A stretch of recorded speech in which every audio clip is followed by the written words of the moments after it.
राधे राधे, जय श्री कृष्णा। जय हो श्री विष्णु नारायण भगवान की जय। जय हो माता लक्ष्मी की जय। जय हो एकादशी भगवान की जय। जय हो तुलसी मैया की जय।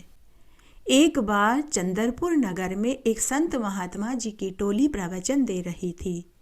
उस नगर के सभी लोग महात्मा जी के प्रवचन सुनने के लिए पहुंचे। तब उस नगर की एक शूद्र जाति की महिला संतों भी प्रवचन सुनने पहुंची।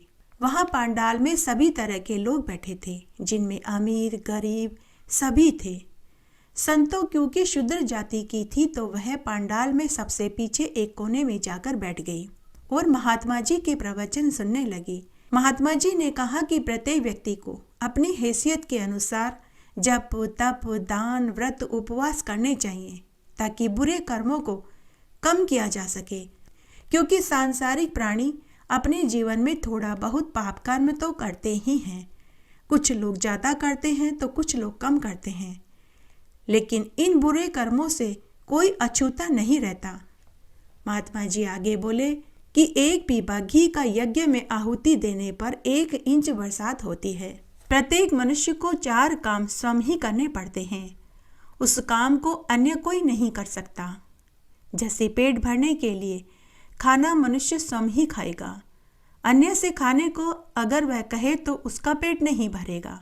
दूसरा विवाह, वह भी इंसान खुद ही करता है, क्योंकि खुद के बदले किसी और को विवाह के लिए बैठाता है तो उसका विवाह थोड़ी होगा, विवाह तो उसका होगा जो फेरों में बैठेगा। तीसरा है व्रत उपवास और दान पुण्य और प्रभु भक्ति, यह भी इंसान अगर खुद करेगा तो ही इसका फल मिलेगा। चौथा है मृत्यु, यह भी जिसकी मौत आएगी वही मरेगा, कोई दूसरा उसके बदले में नहीं मर सकता। संत इसी तरह के अच्छी ज्ञानवर्धक बातें प्रवचन में सुना रहे थे। संत महात्मा ने आगे कहा कि यहाँ पांडाल में अनेक धनी लोग बैठे हैं, उन्हें अपने जीवन काल में एक यज्ञ जरूर करवाना चाहिए, क्योंकि यज्ञ करवाने से पितृ खुश होते हैं। पितृ खुश होते हैं तो उस व्यक्ति की संतति समृद्धि सब बढ़ने लग जाती है। उस व्यक्ति पर पितृलोक से उसके पितर फूलों की बरसात करते हैं। वहाँ पांडाल में बैठी गरीब संतों बड़े ही ध्यान से महात्मा जी के प्रवचन सुन रही थी। तब उसने मन ही मन सोचा कि मैं भी एक यज्ञ करूं, लेकिन मेरे पास तो धन ही नहीं है। तब जब प्रवचन खत्म हो गया, नगर के सभी लोग अपने अपने घरों में चले गए, लेकिन संतों पांडाल में अभी भी बैठी थी। तब संत महात्मा अपने शिष्यों के साथ पांडाल से बाहर जाने लगे तो उन्हें कोने में संतों बैठी हुई दिखाई दी। महात्मा जी खुद चलकर संतों के पास आए और बोले कि हे कल्याणी, शाम ढल गई है, रात्रि होने वाली है, प्रवचन समाप्त हो चुका है, तुम्हें भी घर जाना चाहिए। तब संतों महात्मा जी को प्रणाम करते हुए बोली कि महात्मा जी, आपने अभी प्रवचन में कहा कि प्रत्येक व्यक्ति को अपने जीवन काल में एक यज्ञ अवश्य करवाना चाहिए, लेकिन महात्मा जी मैं तो बहुत गरीब हूँ, मेरे पास तो धन ही नहीं, फिर भला मेरे जैसे गरीब लोग कैसे यज्ञ कर सकते हैं। तब महात्मा जी मुस्कुराते हुए बोले कि हे पुत्री, तुम्हारे पास जो है तुम वही करो, तुम्हें उसी का पुण्य मिल जाएगा। हे पुत्री, तुम श्रम दान करो, तुम्हारा यह श्रम दान तुम्हें किसी यज्ञ जितना फल देगा। तब गरीब संतों बोले कि महात्मा जी आप मुझे अच्छे से समझाइए ताकि मेरे समझ में आ सके।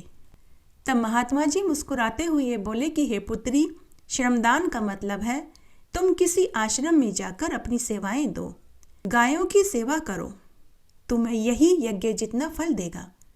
उसके बाद संतों ने महात्मा जी को प्रणाम किया और खुद की झोंपड़ी पर आ गई। पूरी रात वह यही सोचती रही कि मुझे क्या करना चाहिए। तब उसे ध्यान आया कि उन्हीं के नगर में एक आश्रम है। उसने निश्चय किया कि मैं अब रोज आश्रम में जाकर अपनी सेवाएं दूंगी। दूसरे दिन वह आश्रम में पहुंची। उसने आश्रम के बाहर से देखा तो वहां बहुत से अमीर लोग आ और जा रहे थे, तो उसकी हिम्मत नहीं हुई आश्रम में जाने की। फिर वह मन ही मन सोचने लगी कि मैं रात्रि में आकर पूरे आश्रम की साफ सफाई कर दूंगी। उसके बाद वह वापस घर आ गई। अर्धरात्रि में संतो चुपचाप आश्रम में गई। उसने पूरे आश्रम की साफ सफाई कर दी।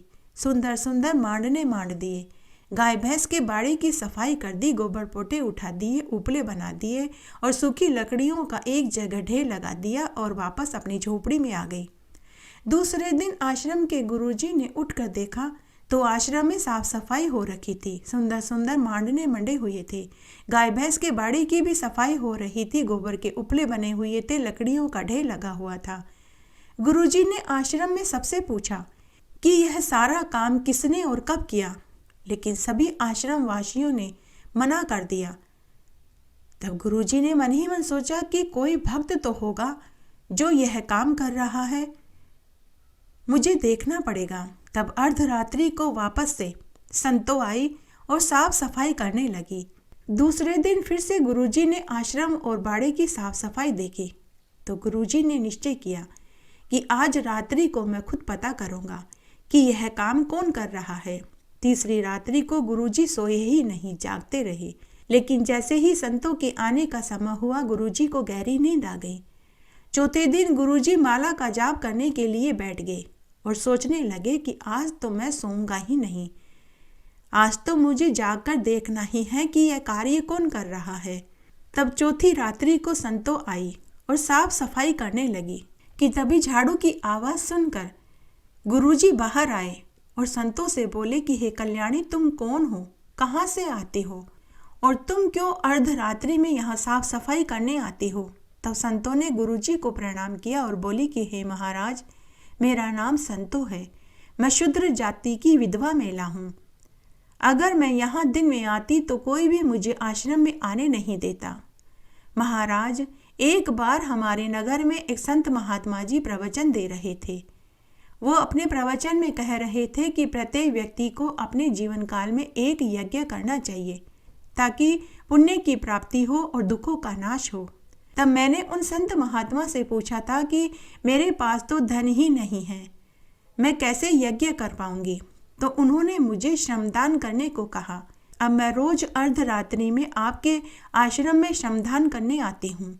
तब आश्रम के गुरुजी ने संतों से कहा कि हे कल्याणी, तुम्हारे संत महात्मा ने प्रवचन में जो कुछ भी कहा वह सत्य कहा है, लेकिन हे कल्याणी, तुम रोज अर्धरात्रि में आश्रम में आओगी और नगर वासियों ने तुम्हें यहाँ रात्रि में आते हुए देख लिया तो तुम्हारी ही नहीं मेरी भी इज्जत धूमिल हो जाएगी। तब संतों बोले कि हे गुरुजी, अब मैं क्या करूं, धन मेरे पास है नहीं, श्रमदान मैं कर नहीं पाऊंगी, तो मुझे यज्ञ का फल कैसे मिलेगा। तो आश्रम के गुरुजी मुस्कुराते हुए बोले कि हे कल्याणी, तुम तो बड़ी ही भोली हो, तुम निस्वार्थ भाव से विष्णु भगवान की पूजा करो। कृष्ण पक्ष और शुक्ल पक्ष की दोनों एकादशी का उपवास करो, माघ मास का स्नान करो और व्रत करो। 3 साल तक व्रत करने के बाद इनका उद्यापन कर दो और जो गुरु मंत्र मैं तुम्हें देता हूँ उसका 1.25 लाख बार जाप करो। जब तुम यह पूरा कर लोगी तो तुम्हें यज्ञ करवाने जितना फल मिल जाएगा। उसके बाद संतों ने गुरु मंत्र लिया और गुरुजी को प्रणाम करके घर आ गई। अब वह वही करने लगी जो आश्रम के गुरुजी ने कहा था। वह विष्णु भगवान का पूजन करने लगी, कृष्ण पक्ष और शुक्ल पक्ष की एकादशी का उपवास करने लगी, माघ मास का स्नान करने लगी और गुरु मंत्र का जाप करने लगी। लगातार 3 साल तक उपवास करने के बाद उसने व्रत का उद्यापन कर दिया। नियत समय से पहले ही उसने 1.25 लाख गुरु मंत्र का जाप कर लिया। तब एक रात्रि को संतों मन ही मन सोचने लगी कि मैंने गुरु की बताई विधि से पूजा, व्रत व मंत्रों का जाप तो कर लिया, क्या मुझे यज्ञ करवाने जितना फल मिला? अब मैं इनका कैसे पता करूं? इस तरह कई दिन बीत गए। तब एक दिन की बात है, उस नगर के राजा का इकलौता पुत्र बीमार पड़ गया। सभी डॉक्टर, वेद, नीम, हकीम, डॉक्टरों ने जवाब दे दिया।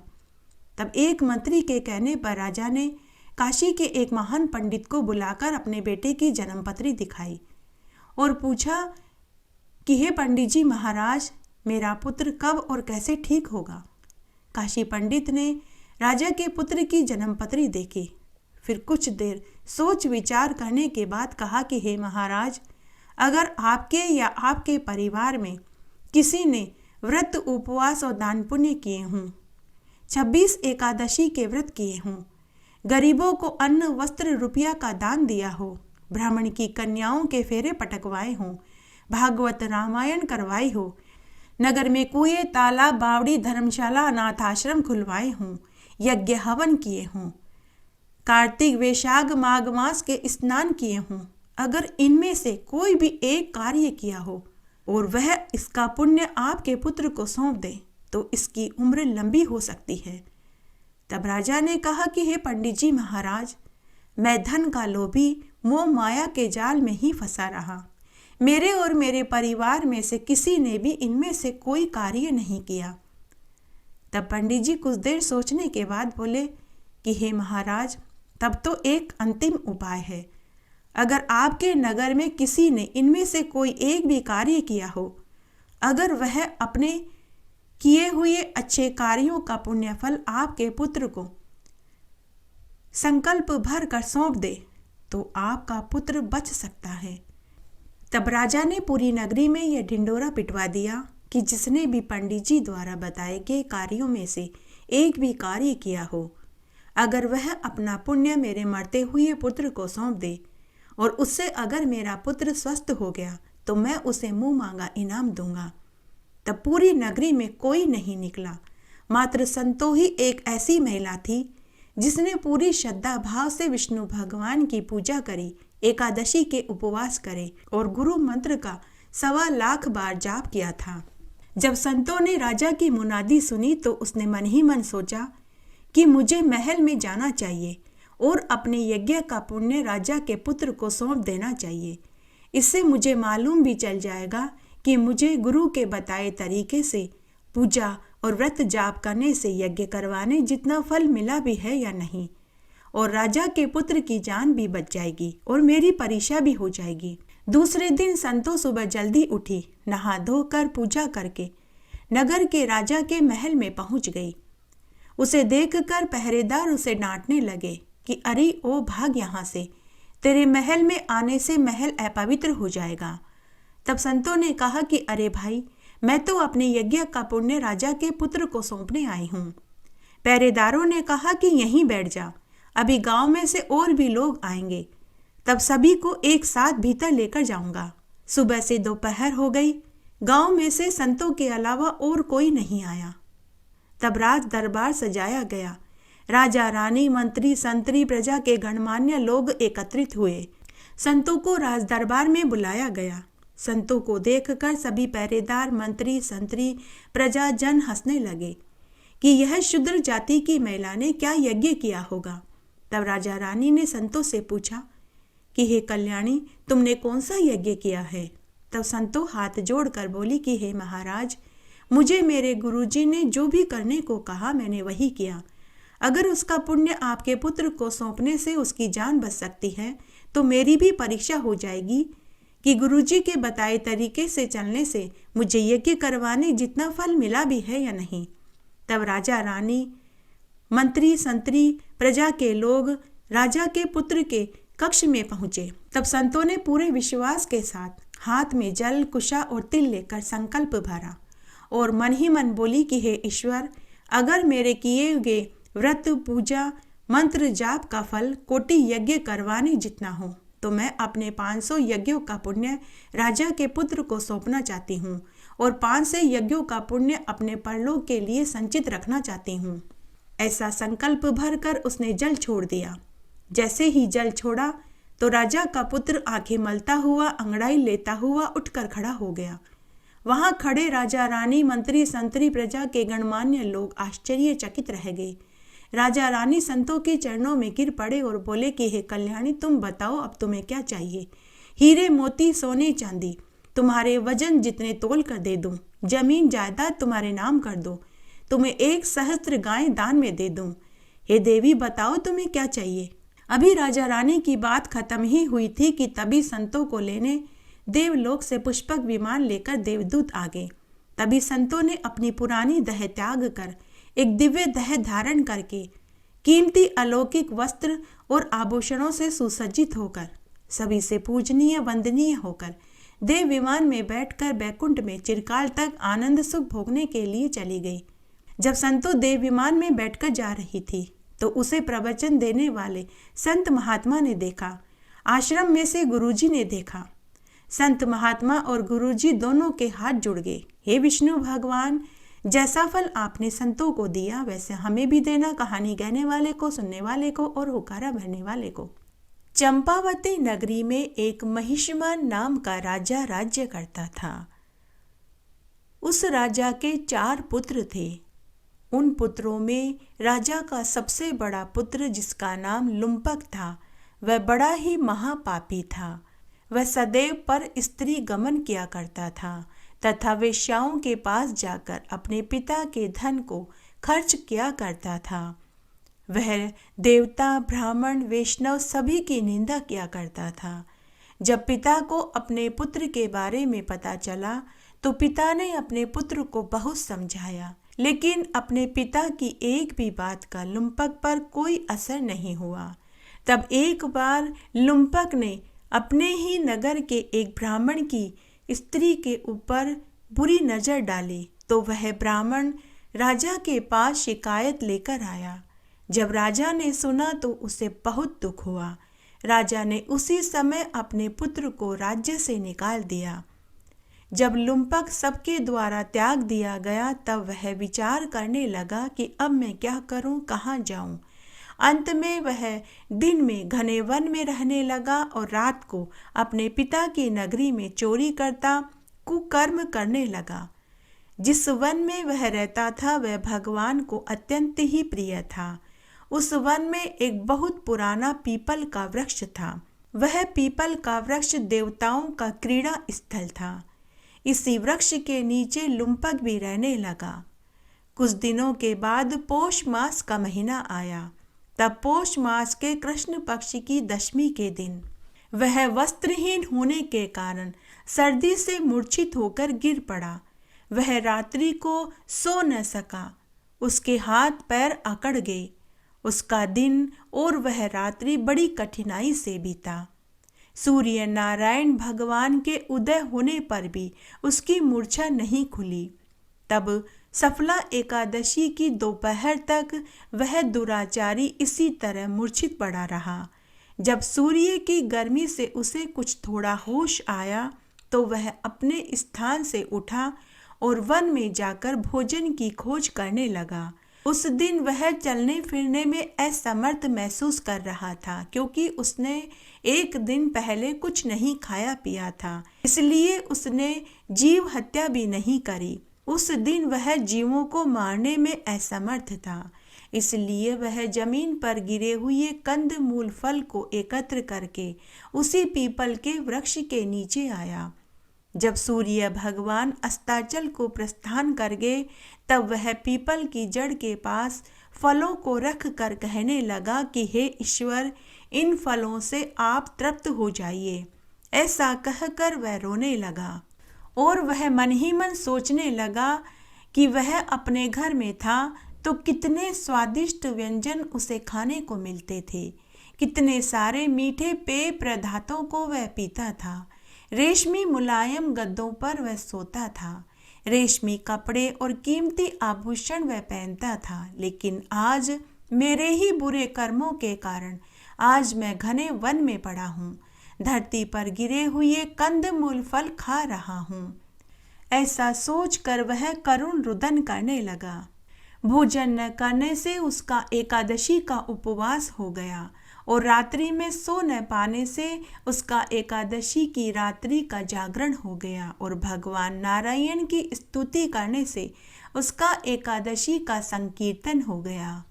उस लुम्पक के व्रत और रात्रि जागरण से भगवान अत्यंत ही प्रसन्न हुए और उसके समस्त पापों को उन्होंने नष्ट कर दिया।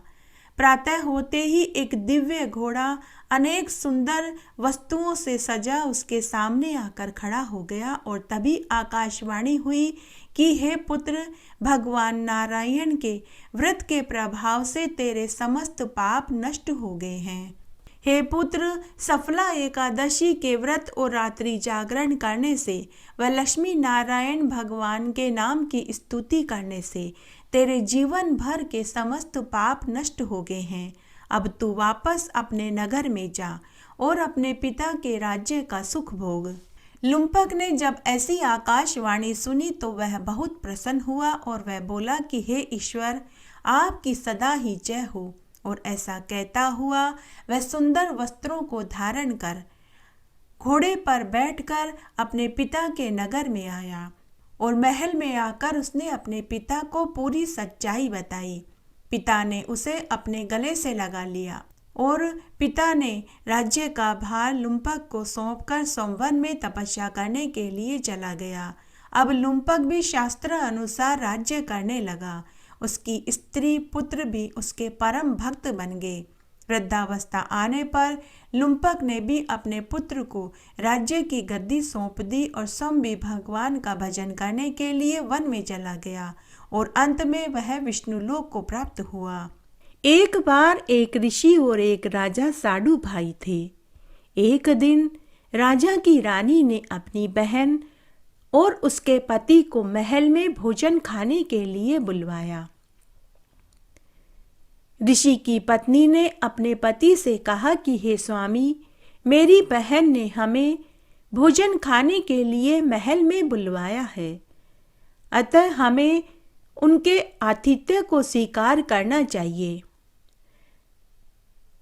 तब ऋषि ने अपनी पत्नी से कहा कि तेरी बहन वैभव का जीवन जीती है, आलीशान महल में रहती है, नौकर चाकर हाथी घोड़े ऊंट सभी है।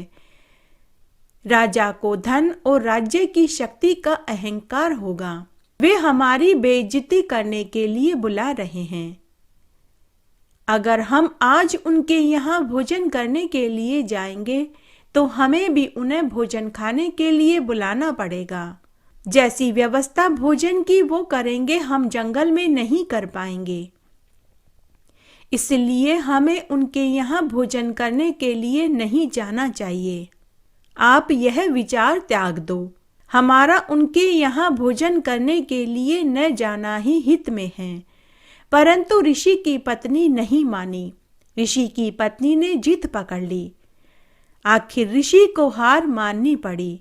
तब ऋषि और उनकी पत्नी और उनके परिवार के लोग राजा के महल में भोजन करने के लिए पहुंच गए। रानी ने बहुमूल्य आभूषण पहन रखे थे और बेशकीमती रेशमी वस्त्र पहन रखे थे, जबकि ऋषि की पत्नी ने गले में राम नाम की तुलसी की माला पहन रखी थी और साध्वी वाले वस्त्र पहन रखे थे। महल के दरबारी, मंत्री, कर्मचारी और अधिकारी ऋषि और ऋषि की पत्नी और उनके परिवार वालों को देखकर हंस रहे थे और आपस में बातें कर रहे थे कि क्या यह हमारे महाराज का साडू भाई है? कहाँ राजा भोज और कहाँ गंगू तेली? ऐसी बातें कर कर वे सभी ऋषि और ऋषि की पत्नी और उनके परिवार के ऊपर हंसने लगे। उनकी सारी बातें ऋषि, उसकी पत्नी और उनके परिवार वालों ने सुनी। भोजन करने के पश्चात ऋषि की पत्नी ने अपनी बहन से कहा कि आप भी हमारे यहाँ भोजन करने आइएगा।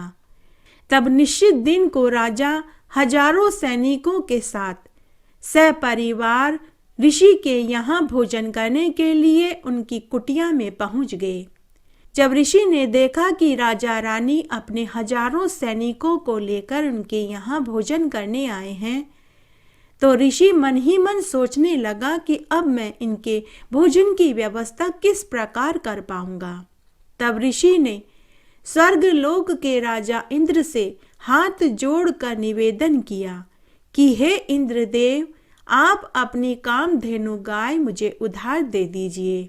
उसी समय आकाशवाणी हुई और इंद्रदेव ने ऋषि से कहा कि इसके बदले में तुम मुझे क्या दोगे? तब ऋषि ने कहा कि हे इंद्रदेव, आप बताइए, कामधेनु के बदले में आप मुझसे क्या चाहते हैं? तब इंद्रदेव ने ऋषि से कहा कि तुम अपने जीवन भर का पुण्य और एकादशी के व्रत का फल मुझे सौंप दो, तभी मैं तुम्हें कामधेनु गाय उधार दूंगा। तब ऋषि ने ऐसा ही किया। ऋषि ने अपने जीवन भर के समस्त पुण्य जो उसने संचित कर रखे थे और एकादशी के व्रत का पुण्य संकल्प भर कर इंद्रदेव को सौंप दिया। तब इंद्रदेव ने एक कामधेनु गाय और साथ में कुछ सेवादार भी भेजे और साथ ही एक बहुत भारी विशाल तंबू की भी उन्होंने व्यवस्था करवा दी।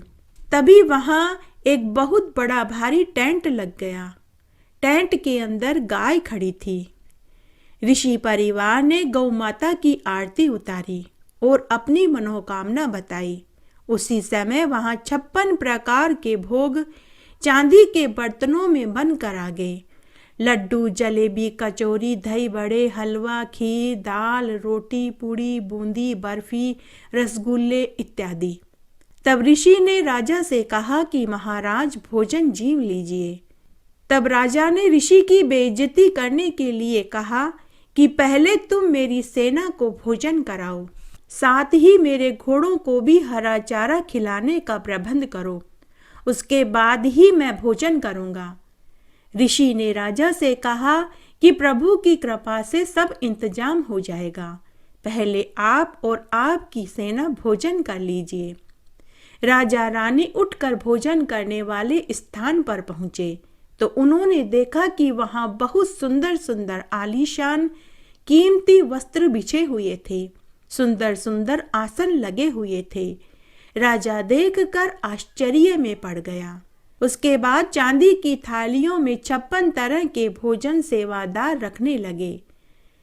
अन्नदेव की स्तुति करके ऋषि ने भोजन करने की राजा रानी और सैनिकों से प्रार्थना करी।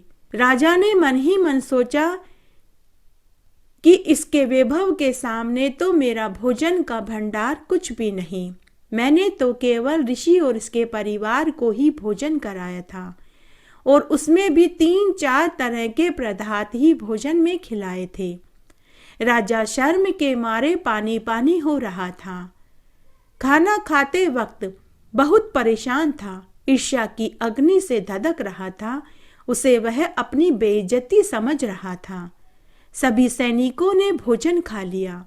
सभी सैनिकों ने भोजन की खूब प्रशंसा करी। यह सुनकर तो राजा का रक्त और भी जलने लगा। तब उसने ऋषि को बुलाकर के पूछा कि अरे ऋषि, तुमने इतने कम समय में इतने सारे लोगों के भोजन का इंतजाम कैसे किया? न तो यहाँ कोई कढ़ाई है, न ही कोई चूल्हा जल रहा है। तब ऋषि ने राजा से कहा कि हे महाराज, मैंने अपना जीवन भर का पुण्य, भक्ति और एकादशी का पुण्य इंद्रदेव को सौंप दिया था और इंद्रदेव ने मुझे एक दिन के लिए कामधेनु गाय उधार में दी थी। उस कामधेनु गाय में यह विशेषता है कि हम जितना भोजन चाहें वह तुरंत उपलब्ध करवा देती है। राजा ने कहा कि मुझे वह कामधेनु गाय दिखाओ, मुझे तुम पर विश्वास नहीं। तब ऋषि ने राजा को कामधेनु गाय दिखाई। कामधेनु गाय को देखकर राजा के मन में लालच आ गया। राजा ने ऋषि से कहा कि हे साधु भाई, यह गाय तुम मुझे दे दो। मेरे पास बहुत बड़ी सेना है, उनका भोजन मैं इस गाय से बनवा लूंगा। तुम्हारे यह गाय किस काम की? ऋषि ने कहा कि हे महाराज, मैंने यह कामधेनु गाय इंद्रदेव से एक दिन के लिए उधार मांगी थी। मुझे यह गाय वापस स्वर्ग में भिजवानी है। मैं इस गाय का मालिक नहीं, इसलिए मैं ये कामधेनु गाय आपको नहीं दे सकता। यह सुनकर राजा क्रोधित हो गया। राजा ने अपने सैनिकों को आज्ञा दी कि इस गाय को तुम बांध लो। ऋषि ने देखा कि राजा की नीयत में खोट आ गया है। उसी समय ऋषि ने गौ माता से कहा कि हे गौ माता, आप स्वर्गलोक में इंद्र के पास शीघ्र लौट जाइए। उसी समय कामधेनु गाय टेंट को फाड़ कर सीधी ऊपर की ओर उड़ने लगी।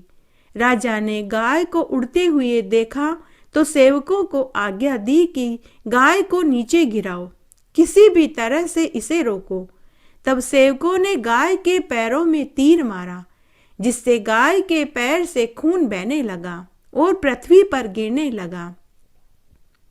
गाय घायल अवस्था में स्वर्ग में चली गई। जहां जहां भी रक्त गिरा वहां वहां तंबाकू उगाया। तंबाकू फारसी शब्द है। तमा यानी गाय, खू यानी रक्त। यह तंबाकू गाय के रक्त से पैदा हुआ। इसलिए ईश्वर ने कहा कि हे मानव, तू इस तंबाकू का सेवन मत कर। तंबाकू का सेवन गाय का खून पीने जितना पाप लगता है। उसके बाद राजा को अपनी गलती का एहसास हुआ। राजा ने ऋषि से अपनी गलती की क्षमा मांगी और वह राजा भी गाय की सेवा करने लगा और हर एकादशी का उपवास करने लगा। जय हो गाय माता की। शालिग्राम भगवान की कहानी। एक बार बहुत छोटा सा गांव था। उस गांव में एक विधवा बुढ़िया माई अपने बेटा बहू के साथ रहती थी। विधवा बुढ़िया माई के पास खूब सारी गाय भैंसें और बकरियां थी, जिन्हें वह रोज जंगल में चराने ले जाती थी। उनका दूध निकालती और बेचती थी। अगर दूध बच जाता तो दही, छाछ और घी बेचती थी। उसका बेटा मजदूरी करता था। बुढ़िया माई इन सभी कामों को करने के साथ रोज भगवान शालिग्राम को स्नान कराती, पूजा पाठ करती, रोज सुबह शाम घी का दीपक जलाती, रोज भोग बना करके उन्हें भोग लगाती। इस तरह बुढ़िया माई का समय बीत रहा था। तब एक बार की बात है, गांव के सभी लोग 84 कोस की परिक्रमा के लिए जा रहे थे। बुढ़िया माई का भी मन हुआ कि मैं भी 84 कोस की परिक्रमा करने जाऊं, परंतु वह सोच में पड़ गई कि बहू अकेली इतना सारा काम कैसे कर पाएगी। बुढ़िया माई इसी सोच में दुखी बैठी हुई थी। शाम को बुढ़िया का बेटा रोज की तरह अपनी माँ को भोजन की थाली देने उसके कमरे में गया तो बुढ़िया माई उदास बैठी हुई थी। बुढ़िया के बेटे ने अपनी माँ से पूछा कि माँ, आज तू उदास क्यों बैठी है?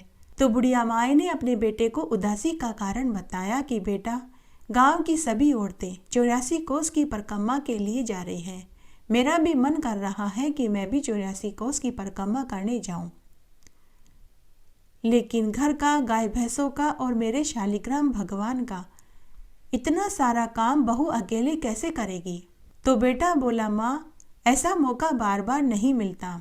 आप 84 कोस की परिक्रमा के लिए जरूर जाओ, तुम्हारी बहू सब कर लेगी। तुम खुद अपनी बहू से पूछ लो। तभी बेटे ने अपनी पत्नी को बुलाकर पूरी बात बताई। तो बहू बड़ी ही नेक दिल की थी, बड़ी ही दयालु, सीधी, सरल स्वभाव की थी। दुनियादारी की चालाकी उसे आती नहीं थी। उसने अपनी सासू माँ से कहा कि सासू माँ, आप 84 कोस की परिक्रमा के लिए जरूर जाइए, मैं आपके पीछे से ये सारे काम कर लूँगी। तब बुढ़िया माई ने अपनी बहू को घर की सारी जिम्मेदारी सौंप दी। दूसरे दिन बुढ़िया माई 84 कोस की परिक्रमा के लिए चली गई। उसके बाद बुढ़िया की बहू सुबह जल्दी उठी, स्नान आदि करके शालिग्राम भगवान को स्नान कराया, पूजा करी, घी का दीपक जलाया, आरती करी और भोग में हलवा, पूड़ी और सब्जी बनाई। और एक थाली में हलवा, पूड़ी, सब्जी और पानी का लोटा लेकर शालिग्राम भगवान की मूर्ति के पास गई और बोली कि हे ठाकुर जी महाराज, आप भोजन जीम लीजिए, मैं बाद में आकर झूठे बर्तन ले जाऊंगी, तब तक मैं घर का और काम कर लेती हूँ। ऐसा कहकर बहू गाय भैंसों और बकरियों का दूध निकालने और बेचने चली गई। वापस आई तो उसने देखा कि भोजन की थाली जो की त्यों रखी हुई थी। बहू ने सोचा कि शायद मेरी पूजा में कोई कमी रह गई होगी, इसीलिए शालिग्राम भगवान ने भोजन नहीं किया। बहू ने वापस आंखें बंद करके स्तुति करने लगी कि हे ठाकुर जी महाराज, मेरी पूजा में अगर कोई गलती हो गई हो तो मुझे माफ़ कर दीजिए, लेकिन आप भोजन कर लीजिए। फिर बहू ने सोचा कि शायद मैंने पर्दा नहीं लगाया, इसीलिए भगवान ने भोजन नहीं किया। तब बहू ने मंदिर का पर्दा लगा दिया और बोली कि हे ठाकुर जी महाराज, अब आप भोजन कर लीजिए, आपको कोई नहीं देखेगा, मैं थोड़ी देर में आकर बर्तन ले जाऊंगी, तब तक मैं घर का दूसरा काम निपटा कर आती हूँ। फिर बहू पर्दा लगाकर चली गई। थोड़ी देर बाद फिर आई, पर्दा हटाकर देखा तो भोजन की थाली में भोजन ज्यों का त्यों रखा हुआ था। तब बहू शालिग्राम भगवान से बोली कि हे शालिग्राम भगवान, अगर आप भोजन नहीं करेंगे तो मैं भी भोजन नहीं खाऊंगी, क्योंकि मेरी सास तो 1 महीने के बाद ही घर आएगी। अगर आप 1 महीने तक भोजन नहीं खाएंगे तो आप दुबले पतले हो जाएंगे, बीमार पड़ जाएंगे, मेरी सास मुझसे नाराज हो जाएगी। अगर आप भोजन नहीं खाएंगे तो मैं भी भोजन नहीं खाऊंगी। तब बैकुंठ में बैठे शालिग्राम भगवान सोचने लगे कि बुढ़िया की बहू तो बहुत ही सीधे मन की है। अगर मैं भोजन नहीं खाऊंगा तो यह भी भोजन नहीं खाएगी। मेरी वजह से इसे भी भूखा रहना पड़ेगा। तब शालिग्राम भगवान ने बाल रूप बनाया। छोटे छोटे पाँव, छोटे छोटे हाथ, पीले रंग का धोती कुर्ता, हाथ पाँव में चांदी के कड़ले, गले में वैजंती माला और पीताम्बर, हाथ में छोटी सी लकड़ी लेकर वहां प्रकट हो गए और पूरा भोजन खाकर पानी पी लिया। और बुढ़िया की बहू से बोले कि बेटी, मैंने भोजन खा लिया है, अब तुम भी भोजन खा लो। तुम्हारी गाय भैंस और बकरियों को मैं चरा कर ले आता हूँ। तो बुढ़िया की बहू बोली कि हे ठाकुर जी महाराज, आप क्यों हमारे मवेशियों को चराने जंगल में जाएंगे? मेरी सास को पता चलेगा तो वह बहुत नाराज होगी। तो शालिग्राम भगवान बोले कि बेटी, पूरे दिन तो मेरा भी यहाँ मन नहीं लगेगा। अगर मैं तेरी गाय भैंस और बकरियों को चरा लाऊंगा तो मेरा भी दिन निकल जाएगा। ऐसा कहकर शालिग्राम भगवान बुढ़िया माई के सभी मवेशियों को लेकर जंगल में चराने चले गए। शाम के समय घर आए और आते ही बोले कि बेटी, गरम गरम रोटी, दूध का कटोरा और मक्खन दे दो, बहुत भूख लगी है। बुढ़िया की बहू ने शालिग्राम भगवान को आसन पर बैठाया, चौकी पर भोजन की थाली रखी और पानी का लोटा रखा। शालिग्राम भगवान ने भोजन खाया, पानी पिया और वापस मूर्ति में चले गए। अब रोज ऐसा ही होने लगा। 1 महीने का समय कैसे बीत गया पता ही नहीं चला। 1 महीने के बाद बुढ़िया माई तीर्थ यात्रा करके वापस घर आई। आते ही सबसे पहले वह मंदिर में शालिग्राम भगवान के दर्शन करने गई तो वहाँ शालिग्राम भगवान की मूर्ति नहीं थी। बुढ़िया ने अपनी बहू से पूछा कि बहू, मेरे शालिग्राम भगवान की मूर्ति कहाँ है? बहू ने कहा कि सासू माँ, हमारे शालिग्राम भगवान हमारे मवेशियों को चराने जंगल में गए हैं, संध्या को ही लौटेंगे। ऐसे सुनते ही बुढ़िया का सिर चकराने लगा। वह बोली कि कहीं ठाकुर जी भी मूर्ति में से निकल कर आएंगे और हमारे मवेशियों को चराने जंगल में ले जाएंगे। तू झूठ बोल रही है। सासू बहू को जोर जोर से डांटने लगी कि तभी उसका बेटा भी आ गया। बुढ़िया ने बेटे से कहा कि देख, तेरी पत्नी क्या बोल रही है। तेरे कहने से ही मैंने घर का और मेरे शालिग्राम भगवान की जिम्मेदारी तेरी पत्नी को सौंपी थी। अब तू ही इससे पूछ, मेरे शालिग्राम भगवान की मूर्ति कहाँ है? पति ने अपनी पत्नी से पूछा तो उसने वही जवाब दिया। तो बेटा अपनी माँ से बोला कि माँ, जहाँ 1 महीने धैर्य रखा है, शाम तक और रख लो, सब पता चल जाएगा। संध्या हुई। शालिग्राम भगवान मवेशी लेकर घर आए। आते ही उन्होंने कहा कि बेटी, गरम गरम रोटी, दूध का कटोरा और मक्खन दे दो, बहुत भूख लगी है। शालिग्राम भगवान और उनकी आवाज़ सिर्फ बहू को सुनाई और दिखाई दे रही थी, लेकिन बुढ़िया को और उसके बेटे को न सुनाई दे रही थी न वे दिखाई दे रहे थे। तो बहू बोली कि लो माँ जी, आपके शालिग्राम भगवान आ गए, अब आप ही खुद पूछ लीजिए। तो बुढ़िया और उसका बेटा बोला कि कहाँ है शालिग्राम भगवान, हमें तो कुछ दिखाई नहीं दे रहा। तो बहू ठाकुर जी से बोली कि हे ठाकुर जी भगवान, जैसे आपने मुझे दर्शन दिए वैसे आप मेरे सास और पति को भी दीजिए, नहीं तो वे मुझे झूठा समझेंगे। तभी बुढ़िया और उसके बेटे को भी शालिग्राम भगवान के दर्शन हो गए। बुढ़िया और उसके बेटे भगवान के चरणों में गिर पड़े। बुढ़िया माई रोती रोती शालिग्राम भगवान से पूछने लगी कि हे ठाकुर जी महाराज, मैंने पूरी उम्र आपकी पूजा करी, आपने कभी मुझे दर्शन नहीं दिए। मेरी बहू ने 1 महीने आपकी पूजा करी, आपने न केवल उसे दर्शन दिए बल्कि उसके बनाए हुए भोग को भी स्वीकार किया। तो शालिग्राम भगवान बुढ़िया माई से बोले कि अरे बुढ़िया माई, तूने मुझे मात्र पत्थर का समझा, लेकिन तेरी बहू ने मुझे जीव समझा। हे शालिग्राम भगवान, जैसे आपने बुढ़िया की बहू को दर्शन दिए, जैसे उसका भोग स्वीकार किया, वैसा हमारा भी करना, कहानी कहने वाले का, सुनने वाले का और हुकारा भरने वाले का। तुलसी जी की कहानी। एक बार की बात है, बहुत छोटा सा गांव था। उस गांव में एक विधवा ब्राह्मणी अपने बेटा, बहू और बेटी के साथ रहती थी। ब्राह्मणी की बेटी बड़ी ही धार्मिक प्रवृत्ति की थी। उसका नाम सुशीला था। सुशीला की माँ और भाई उसे खूब लाड़-कोड़ से रखते थे, लेकिन उसकी भाभी उसे पसंद नहीं करती थी। वह अपनी सास से कहती थी कि माँ जी, आप ननद बाई से घर का कामकाज क्यों नहीं करवाते? आखिर में तो यही काम आएगा। पराए घर जाएगी तो दुख उठाना पड़ेगा। ससुराल वाले हमें ही ताने देंगे कि हमने इसे घर का कोई कामकाज नहीं सिखाया। तो ब्राह्मणी और उसका पति हंसकर टाल देते कि हमारी तो एकोएक लाडली सुशीला है, अपने आप सब सीख जाएगी। सुशीला ने जब से होश संभाला तभी से वह तुलसी जी को सींचती, दिया बाती करती, रोज 5 परिक्रमा करती, तुलसी जी के 16 श्रृंगार करती, मेहंदी काजल बिंदी लगाती, चुनरी उड़ाती, मिश्री और माखन का भोग लगाती और रोज तुलसी जी के 5 भजनों को गाती। पूजा करने के बाद वो बोलती कि हे तुलसी माँ, सोने के लोटे में जल दो और लड्डवन का थाल दो। तो ऐसा कहते ही दोनों चीजें उसके सामने आ जाती। सुशीला उन्हें ले जाकर अपनी माँ को दे देती, जिससे उनके घर में कभी अन्न धन की कमी नहीं हुई। समय बड़ा खुशी खुशी बीत रहा था। जब सुशीला विवाह लायक हुई तो ब्राह्मणी ने अपने बेटे से कहा कि बेटा, तेरी बहन विवाह लायक हो गई है, इसके लिए अच्छा घरवर तलाश करो ताकि हम सुशीला का धूमधाम से विवाह कर सकें। तभी सुशीला की भाभी बीच में ही बोली कि माँ जी, मेरे तो एकोएक लाडली ननद है, इसके लिए तो घर वर मैं ही ढूंढूंगी। मेरी कौन सी 2-4 नंदे हैं, अपनी ननद के नेक 4 तो मैं ही करूंगी, मैं ही बन्नियाँ गाऊंगी। तब पति और सास ने कहा कि जैसा तुम ठीक समझो वैसा करो। तब भाभी अपने मन ही मन सोचने लगी कि अब आया ऊंट पहाड़ के नीचे, अब मैं अपनी मन की निकाल लूंगी।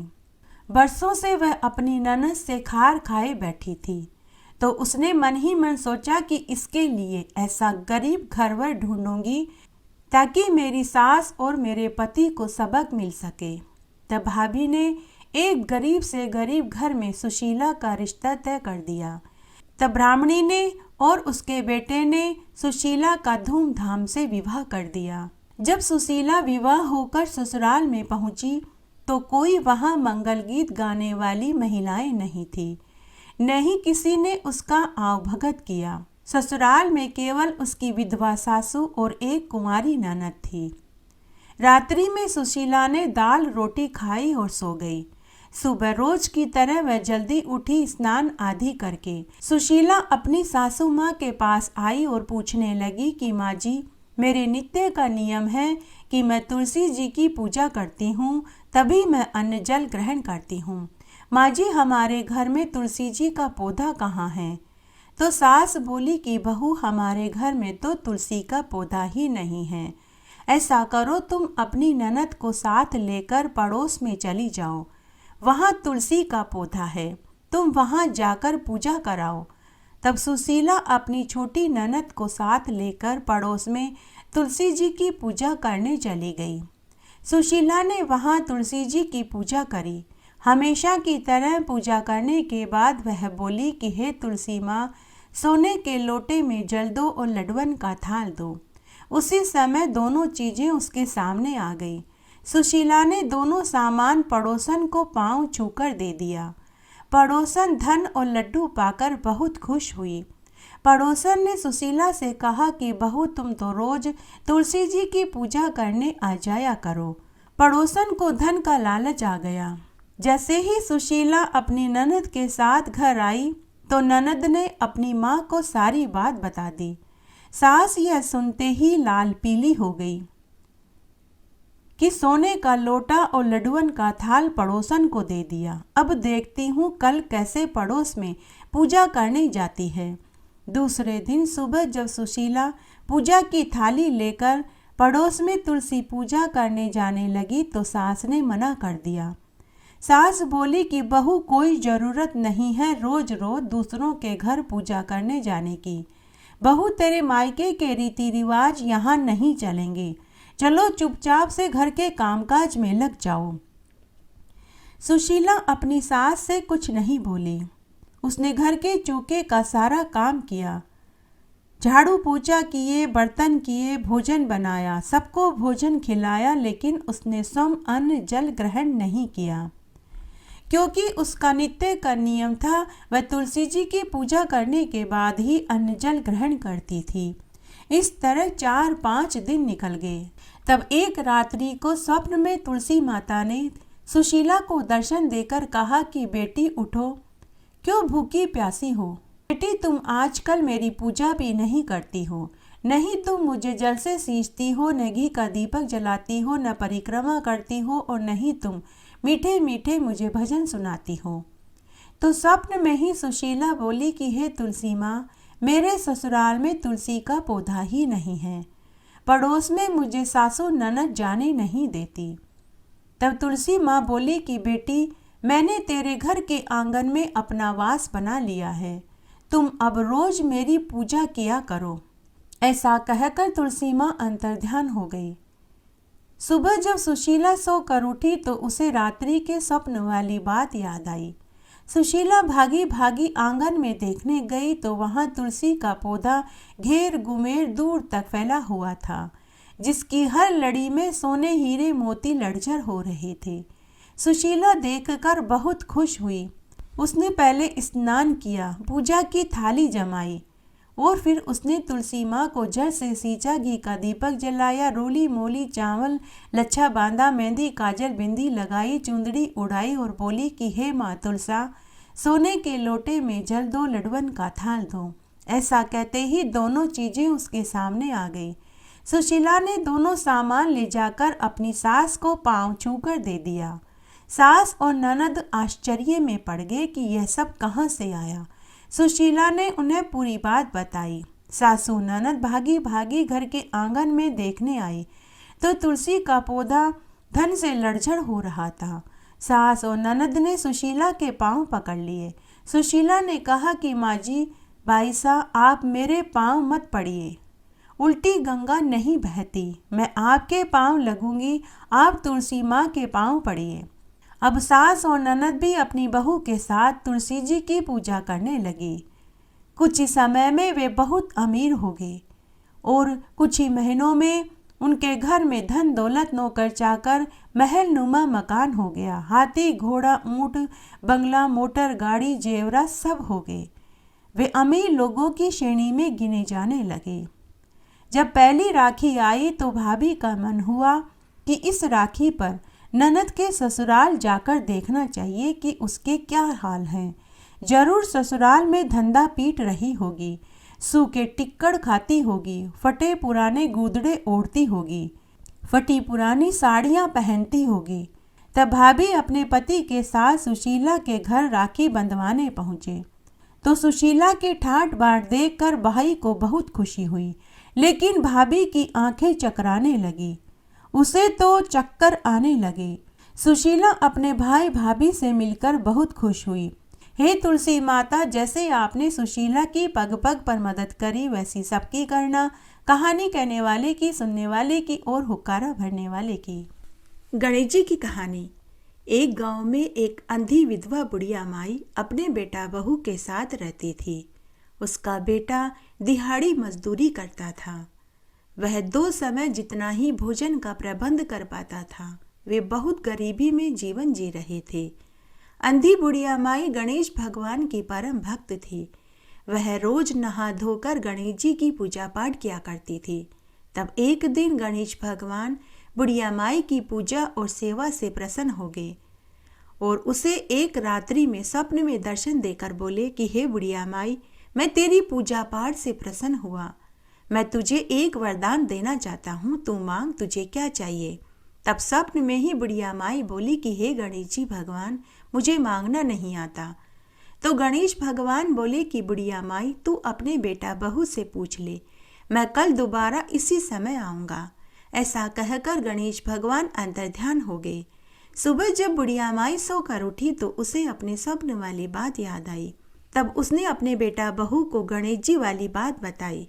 तो बेटा अपनी माँ से बोला कि माँ, तू तो धन मांग ले ताकि हमारी गरीबी दूर हो जाए।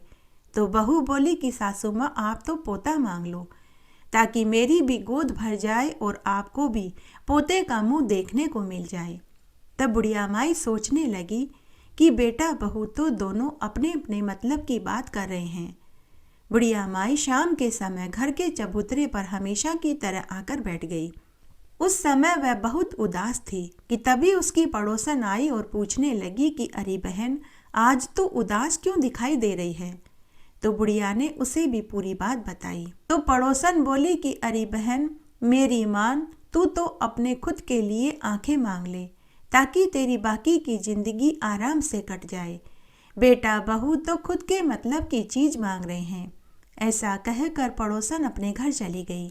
उसके बाद बुढ़िया माई घर के भीतर आई और सोचने लगी कि ऐसी क्या चीज मांगूं कि जिससे बेटा बहू भी राजी हो जाए और मुझे भी आंखें मिल जाए। उसके बाद बुढ़िया माई रात्रि में भोजन खाकर सो गई। अर्धरात्रि में फिर से गणेश जी भगवान बुढ़िया के स्वप्न में आए और पूछने लगे कि अरे बुढ़िया माई, सो रही है या जाग रही है? बुढ़िया, मांग, तुझे क्या चाहिए?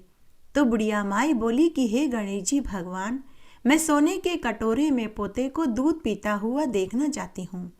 तो गणेश भगवान मुस्कुराते हुए बोले कि अरे बुढ़िया, तू तो कह रही थी तुझे मांगना नहीं आता, लेकिन तूने तो एक ही वरदान में अपने लिए, अपनी बहू और बेटे सबके लिए मांग लिया।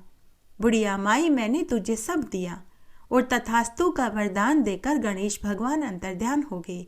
सुबह जब बुढ़िया माई सोकर उठी तो उसके आंखों की ज्योति आ चुकी थी। घर में अन्न धन के भंडार भरे पड़े थे। उसके 2 कमरों के टूटे फूटे घर की जगह सुंदर नौखंडी मकान खड़ा था। 3 महीने के बाद बहू को गर्भ ठहर गया। 9वें महीने में उसे सुंदर पुत्र पैदा हुआ। तब बुढ़िया माई ने अपने पोते को सोने के झूले में झूला झूलते हुए देखा, सोने के कटोरे में दूध पीते हुए देखा। हे गणेश जी भगवान, जैसा सुख आपने बुढ़िया माई को दिया वैसा सबको देना। कहानी कहने वाले को, सुनने वाले को और हुक्कारा भरने वाले को। सभी कथा कहानियों के साथ में लप्सी और तपसी की कहानी जरूर सुननी चाहिए, नहीं तो व्रत और कथा का फल नहीं मिलता। आइए अब हम लप्सी और तपसी की कहानी सुनते हैं। एक बार एक लप्सी और एक तपसी था। तपसी तो भगवान की तपस्या करता था और लप्सी सवासेर की लापसी बनाकर के भगवान को भोग लगाता और बाद में वह खुद जीव लेता था। एक दिन दोनों में लड़ाई होने लगी। लप्सी बोला कि मैं बड़ा हूँ, तो तपसी बोला कि मैं बड़ा हूँ। कि तभी नारद मुनि उधर से गुजरे। नारद मुनि ने उन दोनों से लड़ाई का कारण पूछा। तब लप्सी और तपसी दोनों ने नारद मुनि से लड़ाई का कारण बताया। दोनों ने पूछा कि हे देवऋषि, अब आप बताइए कि हम दोनों में से कौन बड़ा है। तपसी बोला कि हे देवऋषि, मैं पूरे दिन भगवान की पूजा करता हूँ, इसलिए मैं बड़ा हूँ। तब लप्सी ने कहा कि हे देवऋषि, मैं सवासेर की लापसी बना करके ईश्वर को भोग लगाता हूँ, उसके बाद मैं खुद जीव लेता हूँ। तब तपसी और लप्सी दोनों ने देवऋषि नारद मुनि को अपनी लड़ाई का कारण बताया और पूछने लगे कि हे देवऋषि, अब आप बताइए कि हम दोनों में से कौन बड़ा है। नारद मुनि ने कहा कि मैं तुम दोनों की लड़ाई का फैसला कल करूंगा। दूसरे दिन नारद मुनि ने दोनों के सामने 1.25 करोड़ की अंगूठियां गिराई। 1.25 करोड़ की अंगूठी देखकर तपसी के मन में लालच आ गया। उसने अंगूठी उठाई और अपने घोड़े के नीचे छिपाकर बैठ गया और तपस्या करने लगा। लेकिन लप्सी ने अंगूठी की तरफ देखा भी नहीं। वह नहा धोकर सवासेर की लापसी बनाकर के भगवान को भोग लगाकर खुद जीवने लगा। इतने में नारद मुनि वहां आ गए। दोनों ने नारद मुनि से पूछा कि हे देवऋषि, अब बताइए हम दोनों में से कौन बड़ा है। नारद मुनि ने तपसी से कहा कि हे तपसी, तू अपना घोड़ा ऊपर कर। जैसे ही तपसी ने घोड़ा ऊपर किया तो पांव के नीचे से 1.25 करोड़ की अंगूठी निकली। नारद मुनि ने तपसी से कहा कि हे तपसी, तूने अंगूठी चुराई, इसलिए तेरी तपस्या भंग हो गई, इसलिए लप्सी बड़ा है। यह सुनकर तपसी दुखी हो गया और दुखी मन से नारद मुनि से पूछने लगा कि हे देवऋषि, अब मुझे मेरी तपस्या का फल कैसे मिलेगा। नारद मुनि ने तपसी से कहा कि जो कोई भी रोटी बनाकर के बाटियां नहीं बनाएगा तो फल तुझे मिलेगा। ब्राह्मण जिमा करके उसे दक्षिणा नहीं दी तो फल तुझे मिलेगा। बहन बेटियों, बुआ भतीजियों को साड़ी देकर ब्लाउज नहीं दिया तो फल तुझे मिलेगा। दिया से दिया जलाया तो फल तुझे मिलेगा। सीधा देकर ब्राह्मण को दक्षिणा नहीं दी तो फल तुझे मिलेगा। महिलाएं सीधे हाथ की तरफ नाड़ा बांधेंगी तो फल तुझे मिलेगा। मकान बनवा कर के थली नहीं बनवाई तो फल तुझे मिलेगा। और कोई सा भी व्रत हो, सभी कथा कहानियों के साथ में लपसी और तपसी की कहानी नहीं सुनी तो फल तुझे मिलेगा। ऐसा कहकर नारद मुनि चले गए। इसलिए सभी कथा कहानियों के साथ लपसी और तपसी की कहानी जरूर सुननी चाहिए।